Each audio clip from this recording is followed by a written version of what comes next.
Biomutant is a post-apocalyptic open-world action-adventure game with mixed style of combat that I am quite honestly having a great time with. This game has been out on other platforms for a while, but recently, as of May 14th, got a port to the Nintendo Switch. And so when I got the opportunity to take a sponsored look at this Experiment 101 developed game published by THQ Nordic, I jumped on it. And I can tell you from spending multiple hours in this open world so far, there's a lot of stuff to unpack, and some of my impressions I want to share from the gameplay, the story, and all the crafting and different elements that this gameplay has to offer, because it's a deeper system than I really thought at first glance. So we're not going to waste any time and dive right in. And I first want to talk about the combat system and some of the versatility that comes along with it. This is a third-person mixed combat system, and what's really cool is that you pretty much get to choose how you want to play. If you want to be up close and personal with heavy-hitting weapons, you can absolutely do that. If you want to get in and out, attack your enemies very quickly with the dodge roll mechanic that I am very much a fan of, you can do that as well and put some points into agility throughout your leveling up process. Get in and out from enemies and be that quick assassin style player. Absolutely a possibility. If you want to go guns blazing and actually rely on combat at a distance, that is absolutely an option as well here. And the playstyle for me is normally to find a two-handed beefy weapon as soon as possible, start leveling up my strength a lot, and really just leaning into that combat tank direction. All in all, that's normally what I do in most of these style games, and that's what I did this time and had a ton of fun with it. Now, I don't want to call this a Souls-like in terms of the combat, but it definitely has some elements of that, because I did find myself stringing together certain combos and utilizing the dodge roll mechanic very frequently to get out of harm's way. It does have a very nice perfect dodge type of timing system, where if an enemy swings at you and you dodge at just the right time, camera slows down. It kind of gives you an opportunity to assess the situation, see if you have a lot of enemies behind you have to worry about, or come at it from a different angle. You get a second to think, and then you're right back into the intense combat. The parry system is also very nice, and I would say a lot more user friendly than in some of the more difficult games out there. Granted, there are some difficulty options we're going to be talking about with this game in just a moment, but the timing on the parry is nice because you do have some indicators over the enemy's heads that do signify when they're about to strike you with a parryable attack. And when you do that, you have some follow-up options you can do to drive additional damage to them. I found myself relying on the dodge roll mechanic more, but I can definitely see mastering the parry probably being a more effective strategy, and it definitely is more effective for certain enemies than others, but you essentially get to choose how you want to play. I used my guns the least in terms of the combat, but when I unlocked the boomerang later on, and I will keep this relatively spoiler free, you're going to see, more or less the early portions of the game in terms of the gameplay. But whenever you get the boomerang, considering you can just continue to launch that, I definitely took out a number of the harder to beat enemies that you don't want to be too up close to, because they just stomp on you as soon as you roll up on them.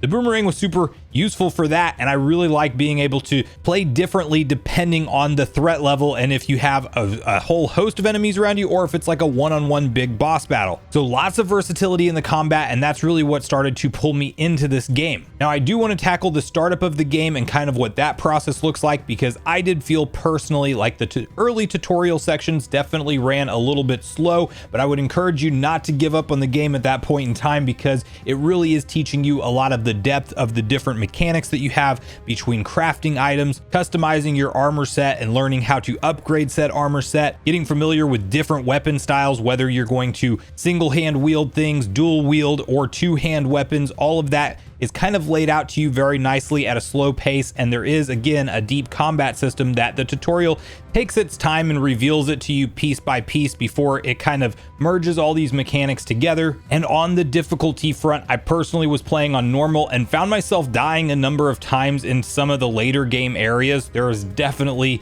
situations that get hairy on normal difficulty whenever you talk about just a host of enemies all attacking you all at once with a couple big guys charging at you at the same time. Like, you can definitely die and retry multiple times this game. That will happen to you. There's an easy difficulty if you don't like that level of challenge, but fortunately you can change the difficulty at any time between easy, normal, hard, and extreme. So you can give each one a little go and see what feels most comfortable for you. I personally was really enjoying the balance of normal mode for me. Now, as mentioned, this is set in a post-apocalyptic world, and the story does a nice job of kind of explaining a catastrophe that happened. You do have various sections as you're going through the beginning parts of the story where you're reverting back to your your childhood memories and uncovering some stuff through that, also learning some new abilities and skills that way. And it does a good job of kind of laying the foundation of the world in certain sections and doses. I never felt like it was too much story and not enough gameplay. If you are all about the gameplay and less about the story, you can skip past some of the slower dialogue pretty easily, except for the very important sections of information. But I was okay with how the story and setup and the world and lore kind of all unfolds and the pace that it does so. Now, outside of the combat, which you will be using frequently in this game, there is also a huge, vast open world to go explore and a number of different main story bosses that you will want to go conquer slowly as you get the chance, but there's also a ton of side quests and different things that pop up along the way. And this is where I really want to have a broad conversation about the traversal of the game and kind of how you get to choose how to play it, because like a true open world game should offer, it has plenty of options. You can go all main story quest and just kind of plow forward. I kind of recommend doing that through the tutorial and the first main boss that you come across. Then I started to shift towards going for more of the side quests and resource farming and different things to try to see what kind of weapons I could craft and different items to unlock. Now, I will say there's a couple things you'll want to unlock for traversal very early on into the game, one of which is a mount which you come across very early automatically. Like at some point you're just going to stumble up on a mount that you can tame and you have to go find some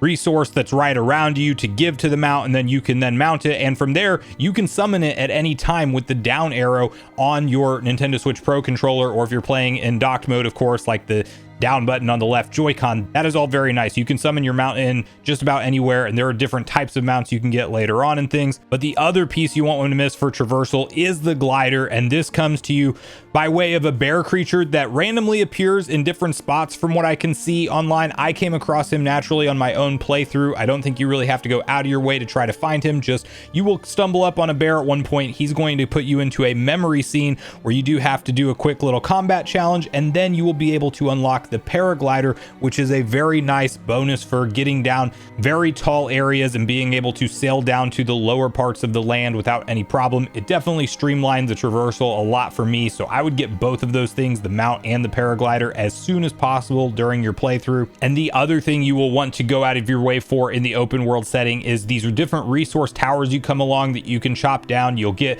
various different things that you can use for crafting, and that's really a big system in and of itself that I'll briefly mention. Whether it comes to armor, weapons, whatever you want to do, you have the ability to dismantle existing items you have, use their then parts into other things that you can create, but it's got a very deep crafting system. I made a pretty ridiculous beefy two-handed sword that's just like literally a giant stick that you can boink people with and absolutely deliver serious damage. I enjoyed the two-hand setup significantly more than the dual wielding that I was doing towards the beginning of the game. I just like that serious damage. Not to mention, you are going to have numerous abilities that you can unlock for each stance as well. So whether you're playing with single-handed weapons or dual wielding or a two-handed weapon, you're going to be able to unlock new combat abilities as the game unfolds, and you'll want to level up your character strategically to your style. I like a pretty balanced approach, but leaning into strength. So I definitely leveled up strength the most, and then also chose some agility and HP as time went on. Then there are different elemental attacks that you will unlock as well that you can trigger in battle by holding down ZL and then assigning whatever elemental attack you've assigned to each button. Like, it's really versatile, really customizable, and you can truly set up this game's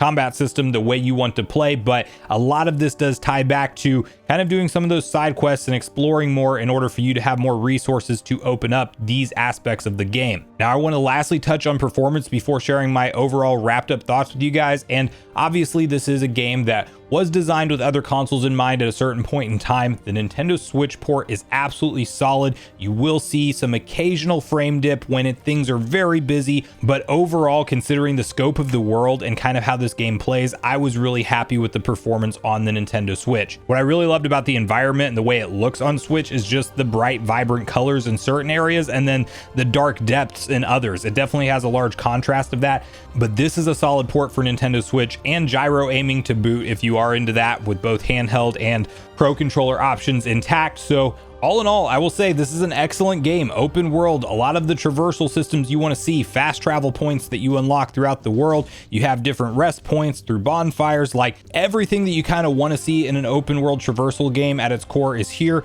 Some solid combat mechanics, some really cool epic boss fights, especially like that first main story boss fight. You end up going inside of the boss to ultimately take down like the third form of him. Like he's got 3 different health bars. You have to go through multiple phases. Lots of cool encounters. The story seems to be building up slowly in the background and getting more interesting. And I will just say, if you want something that has kind of like a Fable, Tears of the Kingdom, and even some Souls-like elements included in there in an open world action adventure RPG, that's what you're ready to play right now, I would highly recommend checking out Biomutant. And a big thank you to Experiment 101 and THQ Nordic for giving me the opportunity to do a sponsored review of this game. And I want to hear from you guys in the comments down below what you think of the gameplay you've seen so far. Do you already own this Nintendo Switch game and you're enjoying it right now? Is it something that you intend on potentially picking up? Have you played it on the other consoles in the past? Or is it something that after this video you're ready to give a chance to right now? At which point I would ask you to check out the links in the description and the pinned comment down below.